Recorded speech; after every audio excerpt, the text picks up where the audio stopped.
There we go. So, I think I have to stop the share and then restart it. There we go. All right. Okay, so thanks everyone for coming out. This is sort of the last of our scheduled webinars that we've been doing sort of semi-weekly. I did just get a request for one for advisors and supervisors, so watch for that in the coming week. If you have other suggestions, I look forward to hearing them. Send me an email. We're trying to hunt down as many of these as we can for you all. So today we're dealing with, of course, start a webinar and George calls me. All right, so off we go. So the first thing I want to do before we get too far into this is I want to figure out why everyone's here. So I am going to launch this. You should have a poll pop up in the window. There's 2 questions. Go ahead and fill those in. Click your selections. There we go. Now I'm starting to see some votes coming in.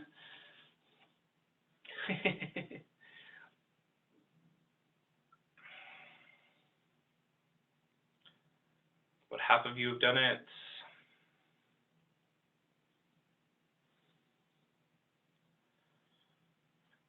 Three more to go.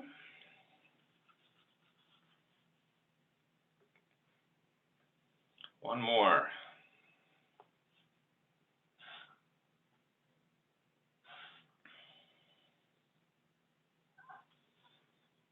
All right. So I'm going to share the results. So it looks like a few people are confused, a few people are interested or need PDUs this year. A few of you with less than 10 PDUs might be having a conversation in a few months. Lots of good content there, so excellent. Well, hopefully for those of you that are confused, we'll be able to resolve some of that for you. All right, so today we're going to sort of aim to, if you notice I'm looking to my left, that's where the monitor with the presentation is. My office is a little bit like this. So overview of the program, talking about submission of your PDUs. We're going to talk about audits. I'm going to throw some ideas at you towards the end about ways to get PDUs and tips and tricks to make sure you're successful in the process. I expect lots of questions here because there's lots of questions when we go through the process throughout the year. So again, find that question box, chat them to me, or put your hand up and I'll throw your audio on so you can ask it verbally. So overviewing the program, the policy at AALA is that you're required to maintain continuous professional development. And the history of this really, we're going to talk about in a bit, but it ties to when we gained protection of title. Part of our submission for protection of title, and really for any professional title now in Alberta, you are required to maintain continuous competence. And this is how you demonstrate that process, and that's the intent of it. It's largely been unchanged, but it has had some recent changes. So procedurally, all of our members, except for students and affiliates, are required to maintain a rolling average of 10 PDUs per year. And I know the rolling average versus carrying over confuses some people, but it's really straightforward. It's tied to how the computer system works. If we carry over, then we have to track whether you've used things or not. Whereas if we do a rolling average, you gain the benefit of that really big year. Maybe you attend a major event or you go to ASLA.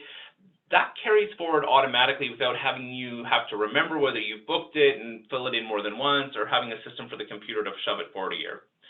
Inactive members also have to maintain CE. They do so at 50% of the rate. And for most of them, most of our inactive members are either on maternity where they would receive a waiver, or they're out of province folks that are probably claiming CE at full rates in another province or jurisdiction.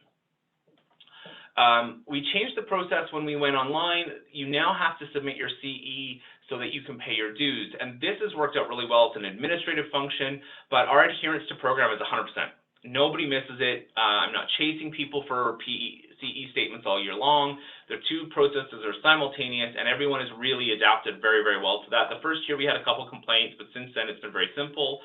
This past year, audits became a new thing, and I'll talk about that a little bit later in the process. And the one thing to remember is this is the first year of our 3-year cycle, so we're going to find out, those of you that aren't maintaining your 10 PDUs, I suspect this year everyone will get a warning, and then next year, so looking back at 2020 submissions, we'll start to enforce realignment process. So again, adopted 10 years ago by the members. It was about, I just went through the minutes because someone asked me some detailed questions about this. It was part of the phase to getting the protection of title. It went through about 3 years of pilot and slow deploy, and then became fully implemented the same year we got licensure. And it was a select committee of the board that did this work.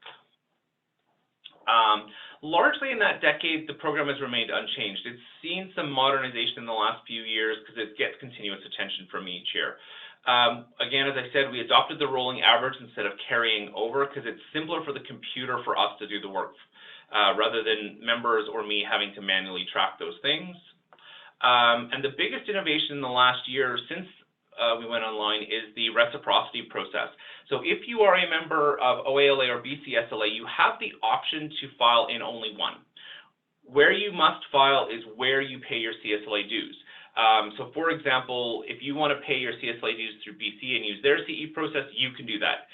For Alberta and Ontario, you just let us know that you file in BC and I give you 10 PDUs and you're done. Same thing with us.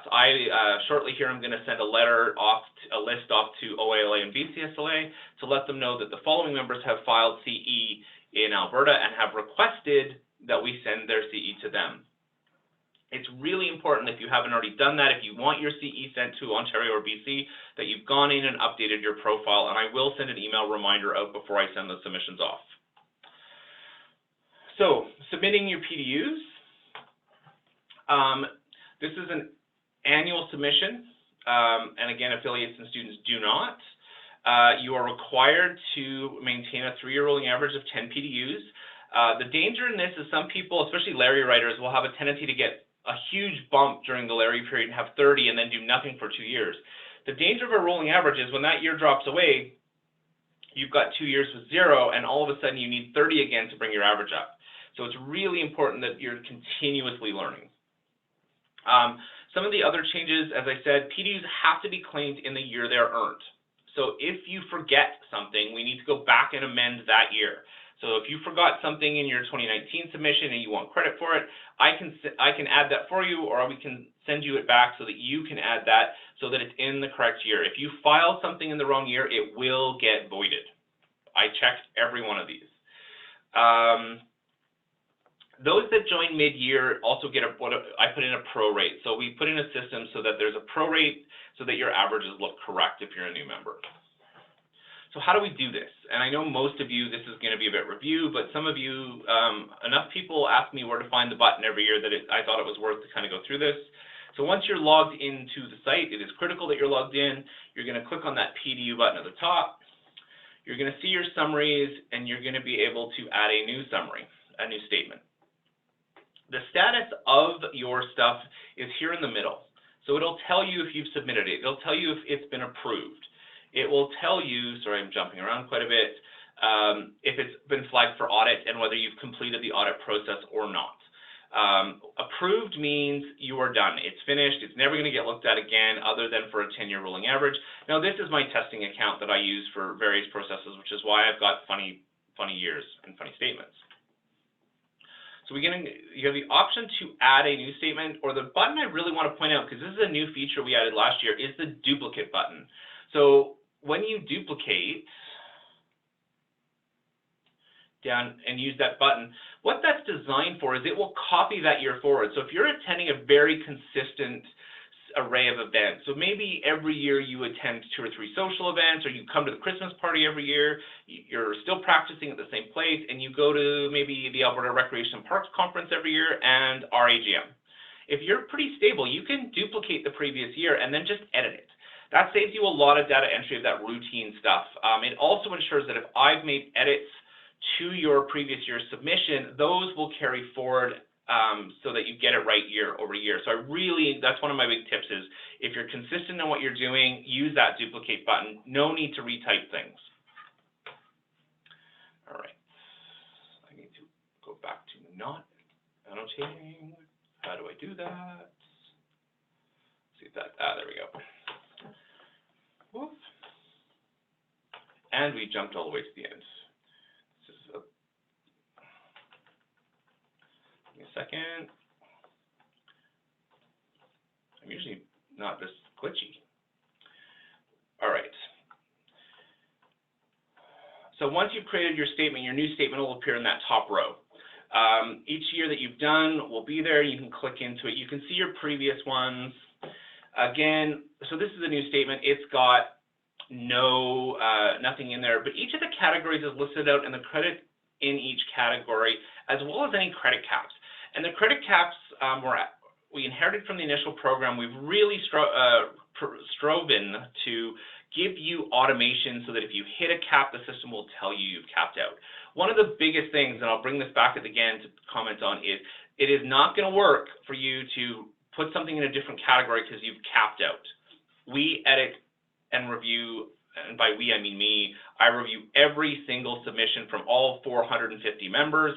If you have miscoded something, I will edit it and I will put it in the correct category. So it does you no good to miscategorize things to try to hold on to those PDUs. If they're miscategorized, they will get corrected, and if you're over, they will get zeroed out. That is part of the process, making sure that everyone is following the procedure correctly, because there are lots of confusion. I make sure I review all of those and make those corrections. If a correction to your statement drops you below 10 PDUs, you will get an email from me advising you that you need to have a look and see if there's anything you can add. If a revision does not drop you below 10, you will not get an email. So again, your total credit count is here for you, and the caps. So then you're going to go ahead and add some activity. So in this case, you're going to go through, pick this category, fill in the boxes, and that will allow you to do as many submissions as you want. You can hit back. So if you're doing, say you're doing a series of lunch and learns, you can hit back and re-answer multiple things without having to start over each time. But the categories are where most people flub up. And so we're going to go into those in a fair bit of detail. All right, category 1, formal education. This is delivered to you by a university for credit. You are a student in this case, you are at a post-secondary institution that's accredited, so it has to be a government-accredited university, college, tech school. This is not some college out in BC that sort of does things that are not accredited or for-profit. You know, if you're at Trump University, you're in trouble, any of that sort of stuff. So these are formal courses which are for academic credit. If you're not getting academic credit, so for example, you're in an faculty of extension course at U of C or U of A or NAIT, that is approved provider content. If you don't get academic credit, it is not formal academic educational activity. So again, university credits is how we determine these based on anticipated contact time. 1.5 credit course, about 20 hours of contact time, 9 PDUs. 3, it's a 1 to 6. And again, we give high values to this. This is recognizing not only your butt-in-seat time, but your study time and your reading time. I am a PhD student. I get how many hours out of class affects your in-class time. So that is recognized in the high ratios of these areas. We expect you to have to study and prepare and learn and read. That's part of that experience, which is why there's such a high ratio. But again, university credit only. If it's not eligible for university credit that you could apply to a degree or a postgraduate degree or graduate studies, it doesn't belong here. It belongs in approved providers. Larry's are a special case. We know how much study, months and months and months and months of study that goes into Larry preparation. We know that it's a huge investment of time and energy and focus. It gets huge PDUs. Part of that recognizes our interns and the work they're doing and allows them to carry some of that into professional practice, where in early career they may not be able to access some of the learning opportunities, helps them out in that 3-year rolling average. You do not have to have passed the test. Writing is enough. You do have to write to get the credits. So for example, and you'll see this in some of my examples later, if you can claim you're studying for LARE, but it goes in self-directed learning. When you write the test, you get the PDUs. If you pass or fail, we don't care. You are not required to pass the LARE because we're recognizing your study time. We're not recognizing success. You get recognized for your success in the LAREs in your internship process. So really clear. This also would apply to a senior practitioner perhaps that has decided to go back and write their LAREs to enhance their ability to have labor mobility into the US. If you're going to the US, you have to have written the LARIs. It's pretty much non-negotiable in all 50 states now. So obviously, if you're studying for those, you still get the credit when you write them. By the way, I know that you've written them because whether you pass or fail, I get all our students grades, so I know. It's one of these great areas where you don't, if you need support, I can vouch when we're doing auditing. So category 2, professional activities. This is component association, education delivery. Anything under category 2, unless it's specifically listed at a different level, is 1 PDU for 1 hour of engagement. Professional activity is not anything that a member thinks is professional activity. There's lots of things that I've seen come through over the years, and again, I see there's over 10,000 submissions of PDU since we went online, and I've seen them all. And some of what gets claimed as professional activity fits in other categories, and it needs to be in the right category. If you put it here because it's a no-cap area, I will fix it. One of the things that's really important in this section, and I put it right up front instead of on the slide, if you are an academic, you don't get to claim content development or teaching classes or lecturing. That's your job. No different than for a landscape architect who's practicing. They don't get to claim client meetings. That's your job. That's what we do. That's not educational. So we've narrowed the scope here. So an academic gets to claim 3 PDUs of practice because they're practicing as an academic or as a teacher in a university. This also, we've put in a new rule for those of you that are doing sessional instruction. So if you're coming in and doing one class at U of C, there's a category now at 1.5 that you can claim. You don't get to claim all the time and energy and lecturing you do when you are a paid sessional instructor. That's secondary employment. You get an additional credit and a half for it, but that's it. If you are doing sessional instruction, have a check of your last claim or talk to me. I can explain it to you. But basically, if you're a full-time practitioner and you're teaching as a sessional for a whole course at a university, you're probably going to get a total of 4.5 PDUs for that. 3 for your full-time professional practice and 1.5 for your sessional work as a secondary employment.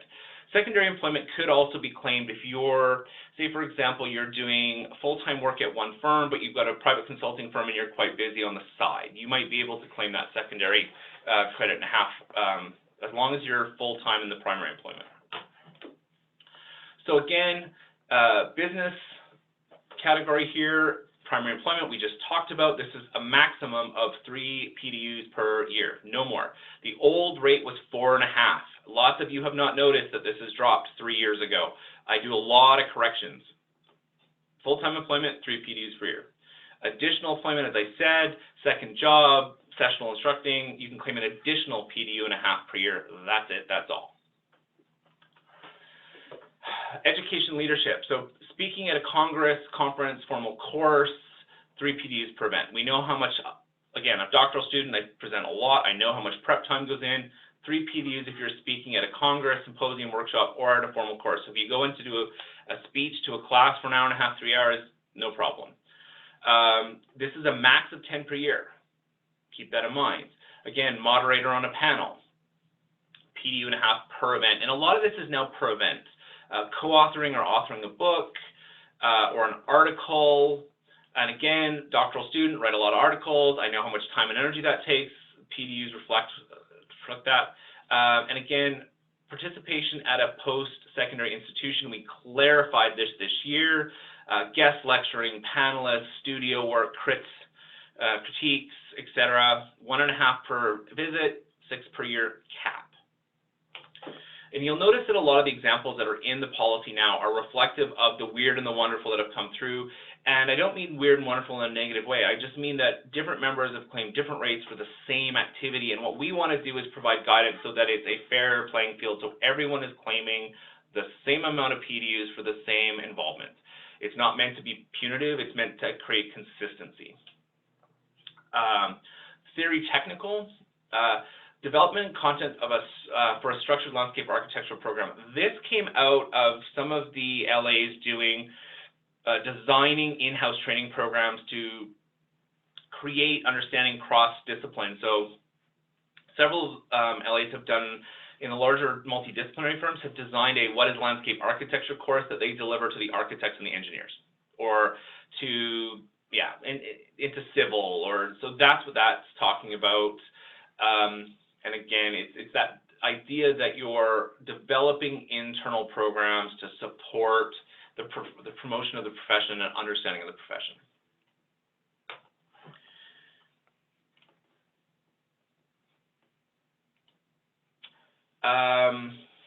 Anything that's delivered by a professional association of landscape architects. So that's component branches across the country, LACF, CLARB in the US, Landscape Architecture Foundation, ASLA, any of our professional or associations. We've sort of clumped this into a group. So again, volunteering in the board of directors for these groups belongs here. Committee chairs, committee members, every advisor, every intern or pre-intern that you are supporting either as an advisor or a supervisor, you get to claim that. Attendance at general meetings, anything that we sponsor in terms of informal meeting or social gathering, education events that we deliver can go here. Anything the component branches are delivering typically belongs here because we don't want you to cap out. If you attend everything AALA does all year long, we don't want you to cap out of that. Some of the less formal stuff can also go on approved provider content, but generally speaking, we try to put all of our content and our other component content up in this professional development because there's no cap. If you attend everything, say you're a member of BC, Alberta, and Ontario, and you're claiming you're attending every webinar and every social function, we want you to get credit for that engagement in your professional association. It's high order. We really appreciate it, and it's a big part of contributing to the profession. Category 3, self-directed. Self-directed can be anything that you feel has enhanced your ability to practice as a professional. Almost nothing gets kicked out of here because I don't know your practice. We don't know your practice. The committee doesn't know your practice. We don't know what you need to be a better professional. So in most cases, nothing here will get challenged. That being said, this is where someone claimed lunch with their clients all year. 7 credits of having lunch with your clients. Yeah, that's what you get paid for. So that one got bounced. There's some fun examples, and you'll see them later when I go through how we review an audit. So again, anything in self-directed is 1 PDU for 3 hours of study. That's a cap of 21 hours of credits. So again, some examples that come up often. In-house training. If you're at City of Edmonton, City of Calgary, large firms where there's in-house training, that is self-directed. It's not approved provider because I don't know who designed that content. I don't know about its credibility. For all I know, it's someone from HR who went out and had a bottle of wine with 2 friends and developed it. It's hard to say what the content quality and the relevance to general practice is. So self-directed. Any lunch and learn with a supplier, self-directed. Networking events, again, any networking event not by a component, self-directed. Any online learning course that doesn't include formal instruction goes here. So if you're doing a MOOC, that is online learning unless it was designed by a post-secondary institution and then it's an approved provider. Again, this is about not knowing who designed it, what the content is. A good example of another one that would normally fit here but can go unapproved is if it's an LACES. If it's through LACES approved, that content we know goes through high rigor, it's approved provider automatically. So again, really important that you get these right. A lot of these I have to go back in and review. If you have, especially if you're claiming this under approved provider and it's LACES, it needs to say that. Somewhere in your submission, it needs to say in fact, I recommend LACES dash and then whatever the title is. Then I know that that's LACES content. I don't have to double check it. You think a little bit about how you can make my life a little easier. The more I have to dig around, the longer this takes. And I do review all 450 of them. So if anyone wonders why I'm a little crazy Q1, CE is a big part of that. Again, category 4, approved education providers.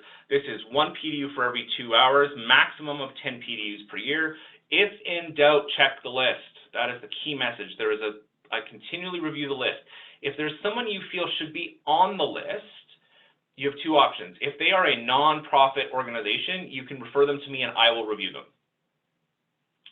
If they are a for-profit organization, meaning you paid them and they make a profit on it, I will request that they request admission and they will pay a fee every year to be on the list. So we don't charge not-for-profit organizations to have their content listed. If they're for-profit, they have to pay to be on the list. So again, we list here the association landscape, or any of our events can go here as well, but should go up in professional development or professional associations. Most of the content here is about the list. You got to go back to the list. It's on the website under the CE section when you're logged in. Last category is volunteering. Biggest thing in here, if you are volunteering for a component or a landscape architecture professional association, so any of the component branches, LACF, LAF, any of those groups, goes in category 2 so you don't cap out. This is generally intended to be non-professional associations. It could be, a good example here, Alberta Rec and Parks. If you're sitting on a committee for Alberta Recreation and Parks Association, it goes here. They're still professional, but they're not landscape architecture focused. So again, lots of opportunities, general participation. You get extra if you are sitting in a leadership role, and you also get recognition if you're doing pro bono work, not on work time. That's the trick to 5. If you're doing pro bono work and it's off the books at work, you can claim it here as well. So if you're helping a community group do a park or perhaps a playground installation, I see quite a lot of those, community gardens. It's off work time, you're not being compensated by work, pro bono, you can claim that as well. Any questions about any of the categories? I went through that pretty fast. There's 20 odd of you on the, so again, put your hand up, type your question out. Anything you're not sure where it goes, something you do a lot that you're always confused about where does that belong, now would be a great time to ask those questions. Give everyone a couple seconds to think about it. Again, under participant, you can put your hand up, chat it, Q&A. All right, if you think of one at any point, put that question out there. I'm happy to address those. Examples listed for each category. There are literally thousands. I can do that. Let's see here. I'm just going to see if I can adjust my share to be this. So what you're going to see now, and this is probably pretty tough to read, is 10,000 different, hopefully you're all seeing the PDU list here. So if we were to look at formal academic activities, for example, lots of different university courses, responsive architecture, landscape architecture in the north, woody landscape plants is on here, lots of different university courses. Of course, there's lots of LAREs in here as well. If we were to look at volunteer activities, presidents of LACF, class discussions. Now again, some of these are in the wrong categories and should have been recategorized up into different things. Census Anonymous is in here. Some pro bono work for the Calgary Chinese Association. Self-directed activities, lots of lunch and learns and webinars and webinars provided by us, provided by like Waterplay. There's literally thousands and thousands. Most common examples would certainly be for self-directed lunch and learns. Lunch and learns are by far the most. Second to that would be in-house training programs. Lots of the firms and municipalities have mandated in-house training. Scott's asking, where do we find this? This list is confidential to me. As we go through we finished our first 3-year cycle, I'm actually going to see if I can find a way to turn this into a list. The problem is I can't go too far back and do that because some of it's miscoded. Because the coding has been updated in the last couple of years. Probably 2019, I will pull a list of all the different things and start to give some suggestions and some ideas. I just have to be careful that I don't include the human that did it. And we wouldn't be endorsing any of these, certainly. A lot of these I can't vouch for. One of your colleagues felt it was valuable and they did it, so that's great. But I will look to put a list of these up, Scott, into the CE section for people that are looking for ideas. Again, professional activities, most common is full-time practice or attendance at component events, are the biggest ones here. Lots of you are participating in post-secondary as doing panels, doing presentations, doing critiquing. Lots of guest lecturing occurs here, tons and tons of that in professional. Lots of stuff in here is wrong and gets bounced. So again, I'm not going to go through a lot of meetings and AGMs. A lot of people attend Alberta Rec and Parks. There's some really common conferences I see a lot, so I'll make sure that those get tweaked out and so people can start to see that. So I'm just updating. Jeff is asking about CE submission requirements in each of the 4 reciprocity components. They are very similar. That is how we achieved the reciprocity. The pathways that we use to find CE in each of the provinces is a little bit different. I would say BC and Alberta are most closely aligned. Ontario's are aligned differently, but the rigor of audit's different. Ontario has a much higher audit rigor. But again, the really important thing here is you're not required to file in all 3. So rather than try to align our systems to be identical, which we looked at, we agreed that reciprocity was a better approach. So Jeff, if you're holding licensure in Ontario and BC and you're paying your CSLA dues in Alberta, all you have to tell BC and Ontario is that you pay your dues in Alberta and you're up to date here, and I will validate that for you. So rather than try to align those processes, what we did is we gave each other full faith and value. We all agree that we trust each other and that our programs are probably adequate, and therefore we give full faith and value. We're currently reviewing, we're looking at doing that for Manitoba, but until they get licensure, we're probably not going to go down that path. BC actually posts the national list, so basically 30-hour, you do a little less hours in Ontario, so we have 30 in Alberta every 3 years. BC has 30 hours every 3 years. Ontario has 10 per year, but their rigor is different. So it's the way we calculate a PDU is slightly different, so they're not identical, and they're not ever going to be because it requires too many hoops, so hence why we took a reciprocity approach. Other questions? Good questions. All those are great questions.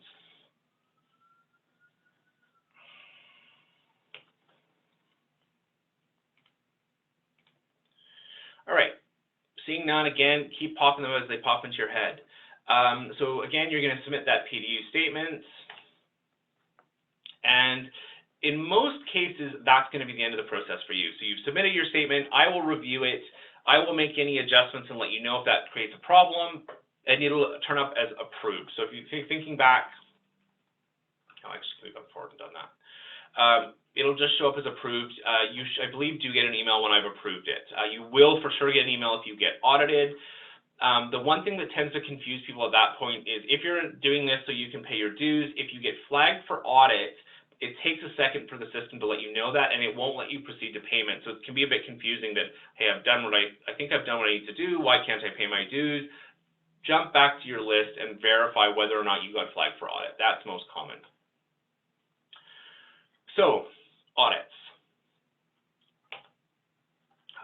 So basically, all PDU statements, every single one of 450, I review for program admin, just to validate that things are in the right categories, that you haven't bypassed a cap, and again, most cases, minor adjustments, usually because someone hasn't read the current policy and is using old numbers or old categories. 5%, and it's random, it's every 20th person is automatically flagged for audit. It's completely automated. I don't even find out until I find out when you find out. It sends me an email. There is a secondary process, and I'll talk about that later. You are required to maintain that documentation of your PDUs in case there's a problem and you need you get flagged. So say, for example, you drop below your 10 average, you end up at discipline, they're going to put you in realignment, you're going to need to prove that you've done what you've done for the full 3-year period. So it is important you maintain those records for 3 years. Now, if you've submitted them, obviously we have them. And it does go to discipline. That's required under statute. It's not meant to be a problem. It literally is. That's a requirement under law. That's why. So what happens is committee refers you to discipline. Discipline will literally send me a letter saying put this person in realignment. It's not going to be a major issue other than you're below your CE. So at this point, I'm just going to show you how that adjustment process works. When you have submitted to me, you've submitted your submission, and I need to edit it. Actually, hold on. I'm going to leave that alone. I'm going to grab this. All right. So hopefully you can all see Mr. Tester here and his statement. So this is what I see on the back end. Hopefully, if you can't see that, please let me know. So again, you're seeing a bunch of different things I've submitted as PD. I'm getting the category summary, so I'm looking like, okay, there's no lots of formal academic. That seems pretty high for a non-intern. I'm going to look into that. Lots of professional activity. That could be fine, and some volunteer work. Great, but no self-directed. No self-directed is pretty odd. It would be atypical for you to have none. So again, let's have a look. So professional activities. Oh, this person has claimed something from 2019. As I said earlier, that needs to go in 2019. So I will remove that from your record and send you an email saying, hey, the thing you forgot, either I retyped it into 2019 for you, or you need to go back and do that. So it's out of here. Now, lunches with clients. This is my favorite one over the years, the person who claims literally 7 PDUs for hanging out and having lunch with their clients. In this case, what happened is I didn't know if that was fair or accurate. I don't know if that's appropriate. So in this case, and I mentioned this earlier, I manually flagged this person for audit. I have that ability when I don't know what to do to flag it for audit. In that case, you would get an email saying you've been flagged for audit, and then because I don't need anything from you, it's a question of procedure, you will also see it's automatically submitted. So you'll get an email saying you've submitted your audit. So it lets you know that for some reason you've been flagged, but that you actually don't need to do anything. It just puts it on the list for committee. If I needed something because I need backup to know what that is, then I will send you an email right after saying, hey, I flagged you for audit. Please don't audit everything. Send me this piece of information that I need. Once I've got that, I will close the audit file. So it allows me to track that and keep a historical record for the committee and refer it to them. But again, the committee reviewed lunches with clients. That's not a thing. It's out of there. In the case of developed a new course at NAIT, claiming 7 PDUs. Depends the category. If you are let's say in this case, I assume I'm a sessional instructor. I may have to do some digging to find out. That now becomes secondary employment, in which case you would get 1.5 credits. That's it. So I would go in and adjust that because I have figured out that you're a sessional instructor. You haven't claimed your secondary practice. No problem. And then I look down and say, okay, now you've also taught a course at U of C.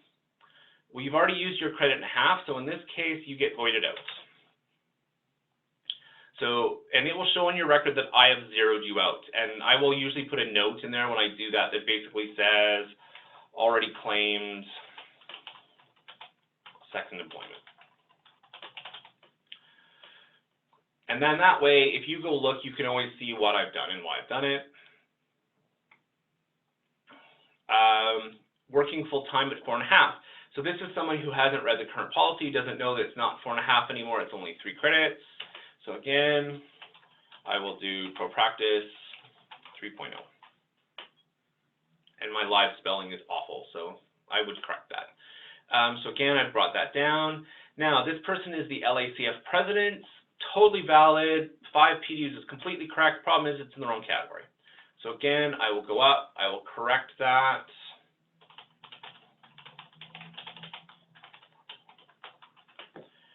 And I'll update it. And then professional activities, attending an ALA social event, claimed 1 PDU, looks completely fine to me. And formal activities, studying for the LAREs.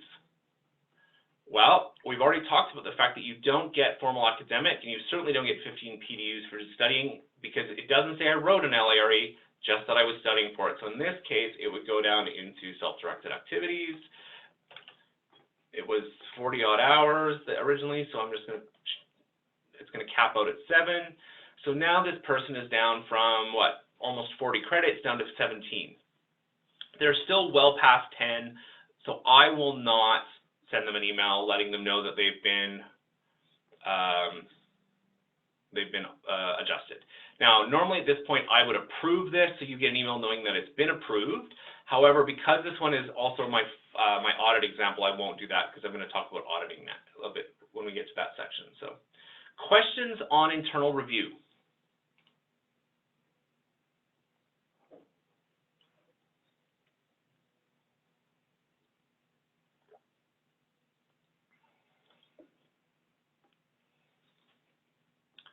Give people a couple seconds. It's taking a little longer. All right. So failure to meet minimum requirements. So if, as we review 2017, 18, 19, you're below 10 PDUs on average, what will happen is you will get you'll be put on a list that'll go to the continuing ed subcommittee. They will validate the issue. I presume in 2020, what you will get is an email saying you failed to meet your minimum requirements. That means in 2020, you need this many PDUs. Especially with COVID, I'll be pretty surprised if we go to realignment process, unless it's like seriously low. If you're at 3 or something, you might end up with a realignment, but most people are well ahead. And if they're not, they're close. So most likely you'll get a reminder that for 2020, you need to pick up your stocks and get that average up. And then ultimately, if you did get referred for realignment, committee will write a letter to the discipline committee requesting that they impose realignment, and then committee will throw it back to me, and I will meet with you to talk about where you're at, why you're short, what we can do to support you to get to that full amount, and then you will work on a realignment. So your realignment period requires you to make up your deficit and get back to average. So say, for example, you come in with an average of 5 a year, meaning you're short 15 PDUs over a 3-year window. The next up to 10 years, depending on how far behind you are, we will agree to a plan for you to pick up those 15 you missed, plus get the 10 per year you need each year. And we'll come up with a plan together. I will submit that plan to the Discipline and CE Committee, and then we will work together to monitor that so that by the target date, you're up to your correct averages. That's how realignment works. It's designed to not be punitive. It's designed to work with you to identify a path to get you back on track. Now, once you're in realignment, if you're failing ongoing to achieve the agreed pathway to success, you will go back to discipline and you would be potentially identified as someone who may need to be removed from the profession. It's not going to happen. Most of you are more than killing your 10 PDUs a year, and if there's a shortfall, it's usually easy to figure out how we support you to get that correct. I have no concern that we're ever going to remove a member under this category. Questions about realignment process?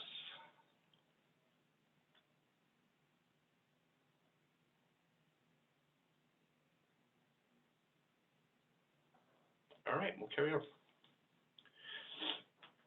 So why do we audit? It's definitely best practice, and in Alberta, anyone with a licensure requires continuing competence of some sort. Across North America, audits go anywhere from random sampling of 3 to 5% is most common for random sampling, but many U.S. jurisdictions especially have gone to 100% audit, which means every single thing you submit will be reviewed, everything requires backup, and a lot of them have moved to third-party agencies to do that work. So basically government, in the U.S. it's always government, just gets a report saying that you're compliant. In Alberta, we went with a 5% because it's a nice, easy, round number. And it's actually worked very successfully this year. Well, audits are being done almost immediately, and everything I'm seeing in audits, generally speaking, is completely appropriate, is not going to be a problem. Most of you are doing a great job of this. So again, every 20th statement, it's based on the order of receipt. So I guess if you have 25 friends, if you enter their statements until one of them gets flagged, do yours next and you're safe. It's literally every 20th one that comes in flagged by year. It's completely automatic. We do have one poor member in the South who's, I think, gotten 2 years in a row, and it's just bad luck. And then, as I said earlier, there is what we call a manual flag for audit. This is me. If you get a manual flag, that means I have flagged it because I've got some question or concern that needs to go to committee. And it's, again, you may be asked for additional information or you may not, depending on whether or not I actually need you to weigh in on what happened there. Sometimes it's odd stuff where I'm confused, in which case I do need information from the submitter. But in most cases, it's just an odd thing you've claimed, and I want the committee to look at it and weigh in on whether it's considered appropriate or not. How do you know? You will get an email. This is from my personal account because that's the testing account, but again, you have been flagged for auditing. Please jump in and do your audit. Now again, if you're in the middle of paying your process, you will need to finish your audit process before the system will let you pay your dues. That's why it's important to have everything organized. So what do you upload? What's your backup? So this is an upload process. Each section of the policy document tells you exactly what you have to give us. And in most cases, just a confirmation that you are enrolled is good for most things. If you took an academic class, you need a transcript. If you wrote a Larry, I will validate for you. And if you get flags and it's stuff that you think I should validate, just zap me off a quick email, send me a text, and I will pop in, and there's a button I can press that validates things like attendance at our events. I can just go verified, verified, verified. I'm the only one who can press that button. So the committee knows that I've vouched that you were there or that you attended or that you wrote a Lair. It's the other stuff where we're going to need. Biggest question in what do I give you is employment. Usually an email or a letter from a supervisor or a colleague that verifies that you worked all year, good enough. Employment is not our primary concern. If I'm concerned you're lying about full-time employment, much bigger issue, probably there. Again, if you're randomly selected, you will have to do that in order to pay your dues. If you're flagged, I will give you a timeline if I need anything from you. Usually I try to give people 6 weeks if I'm emailing them, just because it's probably weird. It's probably not something you were expecting to get audited on, and it's probably going to take you some time to find the backup for it. All right. So when you're audited, so this is my same fellow, but he's been audited. You'll notice all of a sudden you get a series of edits back on your submission. And for each one, all you would do is you would pop into this item. So I developed a new course. So you would provide something in terms of supporting documentation. In most cases for new content or presentation or articles, literally the best thing you can do is upload a copy of your presentation in. Good to go. It'll let you put in PDF, graphics, prints of email. PDF is usually best. So again, you find that thing. I have no idea what that is. That's an academic paper. So I'm going to upload my document. I'm going to say this is syllabus from the class, which is good enough. And I'm going to save that. In the event of this person who attended one of our social events, I would go in and go verify, and that's it. It's done. Shows it's verified. So in order to be complete from my perspective, every item either needs an attachment or a verified. Once you've got that in place, you're going to hit submit statement for audit. That's going to be the process. I'm going to get an email saying Todd Reed has submitted his audit. I will go into the back end, I will review your submission, and I will make a recommendation to committee about whether or not I think all is well. And then they get full access. So they'll look at my recommendation, they'll maybe go look at a couple attachments to see if it makes sense. And again, here you can see that this was a manual audit. So I flagged that. That tells me that there was something I cared about. So when I go to committee, I can say, this is why I flagged it. This is the specific thing we need to review and discuss. Automated ones, like I say, in 99% of cases, the recommendation is it's all good. But very simple. Going back to this submission, though, the other one that quite often comes up is something like studying or reviewing journal articles or reading.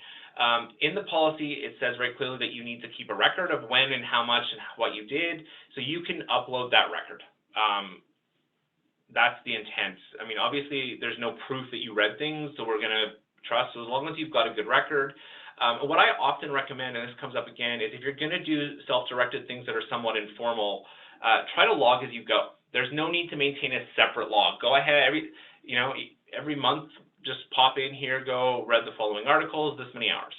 That way, there's no limit on the amount of detail the system can contain. So there's no point in having 15 different pieces of paper. Just put your logging directly in here as you go through the year, and that's your best practice for everything.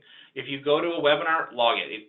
Right after you're done today, go in, log it. Last week's webinar, half of the people that were there have already logged that into their record for the year, so they don't have to remember what they did and what they did it.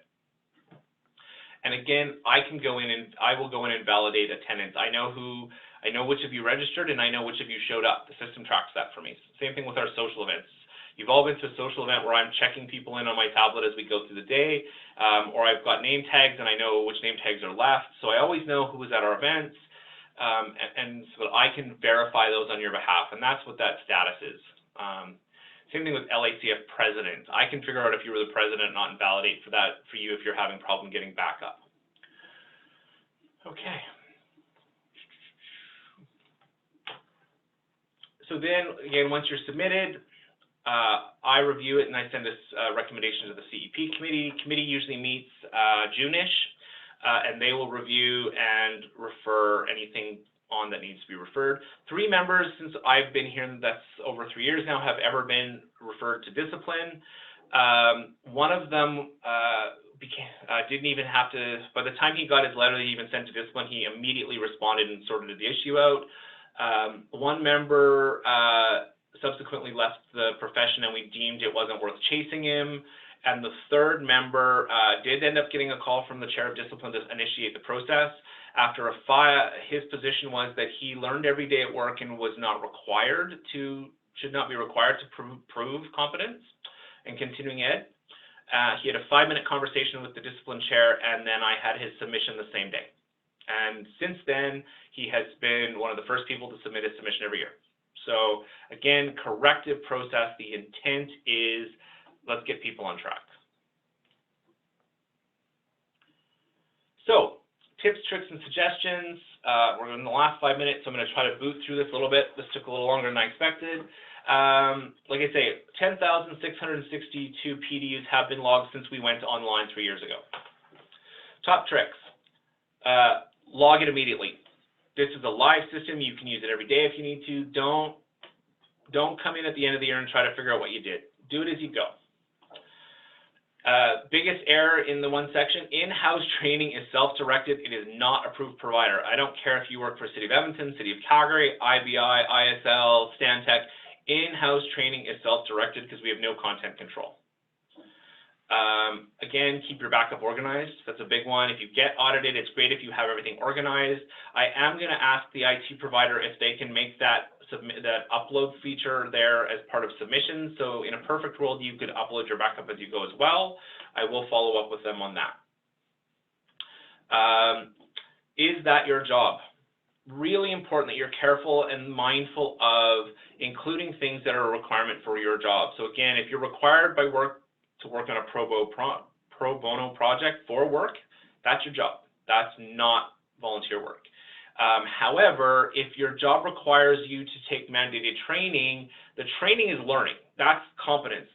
Go ahead and claim that. If you're not sure, quick email. Should I claim XYZ?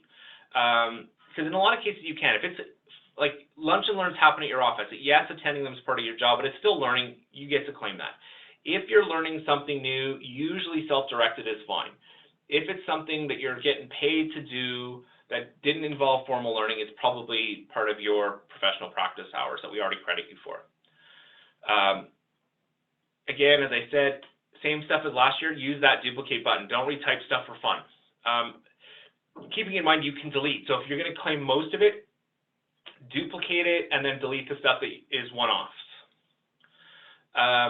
Again, self-directed learning can be virtually anything. If you're not claiming 7 hours of self-directed learning, you're not giving yourself full credit, because most of you do enough informal reading of journals and articles and webinars and lunch and learns. You probably should all be claiming 7 hours of self-directed learning, because if anytime I talk with someone who's worried about it and I start talking through the learning they're doing, I find 7 hours of self-directed learning in about 3 minutes for every person I've ever spoken to who's concerned about their PDU counts. Get your categories and your caps right. Number one edit when I'm reviewing is things in the wrong categories, things that have been put in the wrong category to bypass a cap, I will catch them and you will lose it. Really important to know those categories. When I do this, I literally, from January to the end of March, I sit with the CE policy in the center of my desk. And every single one, I have to check it. I do 400. Jeff is asking if you've already started a statement for 2020, can you duplicate? No. The system will only allow you to have one submission per year. What you can do, Jeff, is you can send me an email and ask me to make your 2020 submit, to zero it out and make it your 2015. I can re-year your statement for you and then delete the content. If you wanted to go ahead and do a duplicate, just send me an email. But yeah, once you've created a statement, the system will only allow you to have one statement for one given year. And last thing, if in doubt, check the policy. 99.9% of errors are people that think they know what they're doing, that have no clue, and didn't bother to look. So really important that you pull that policy down. It's under your Member Resources tab in the website. It's always up to date. That's where the list of approved providers is. It's all in one spot for you. This video will end up there as well, all in one spot. Copy of this. This is a BC document, but it's awesome. If you're looking for free or low-cost CE ideas, Kathy Dunster did this document for BCSLA a few years ago. It's awesome. It's got literally 100 different ideas. It is in the CE section of our website. It's such an awesome resource. I haven't even bothered. I may at some point update it just to put the correct categories in, but they change from time to time, so I may not. But it's a great resource. It's online. If you're looking for ideas, please go there. Some other things I want to make sure that you're thinking about. Webinars. Any webinar you're doing absolutely is either an approved provider or self-directed. Absolutely claim all your webinars. And I know you're all, especially right now, tons of those going on. Supplier lunch and learns count. They're self-directed, 1 to 3, claim them all. In fact, I'm hoping to eventually put in a box that talks about how many lunch and learns did you do, so you can just do it like I did 12 and it'll give you the credits.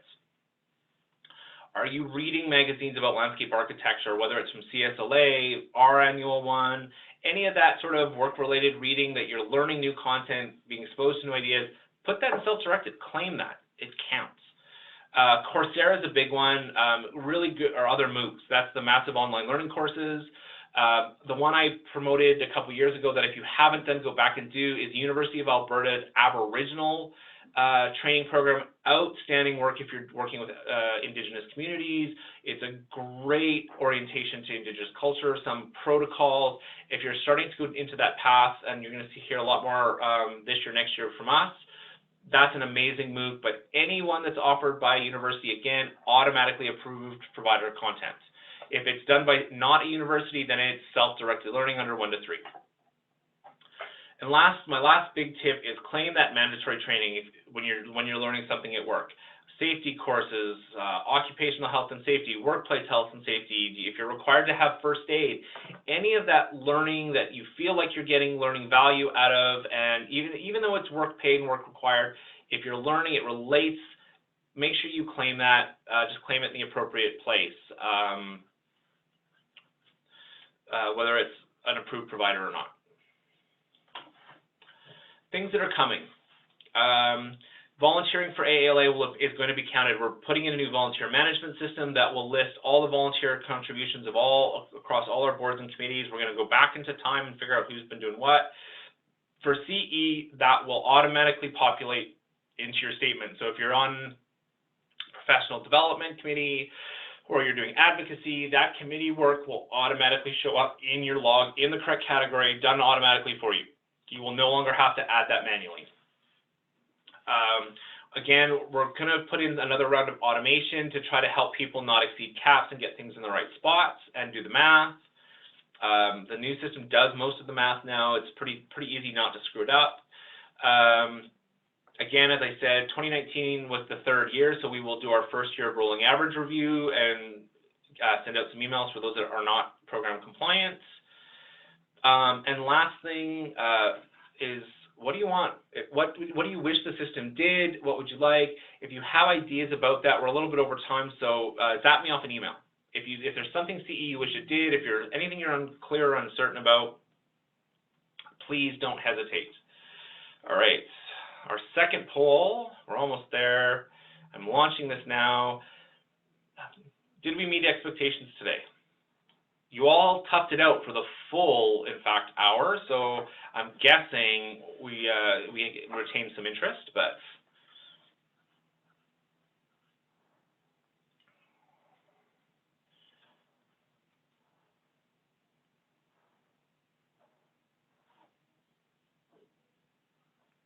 a few more people left to vote. Give them another 15 seconds.